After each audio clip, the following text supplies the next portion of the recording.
না কিনবো না আমার আছে, আমার ভালো ভালো আইডিয়া আছে।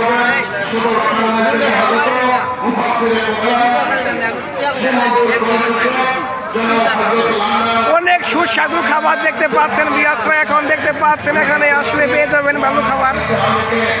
মেলায় আসেন, মেলাতে আসেন, তুলসীপুর পাবেন। শ্রীপুর আজকে দিনে শেষ হয়ে যাবে, কালকে শেষ হয়ে যাবে। তুলসীপুর পাবেন, অনেক সুস্বাদু চেরি ফল দেখতে পাচ্ছেন বিয়াসরা। খুব অল্প দামে বিক্রি করা হয়। দেখে চলে আসেন এখনই মেলায়।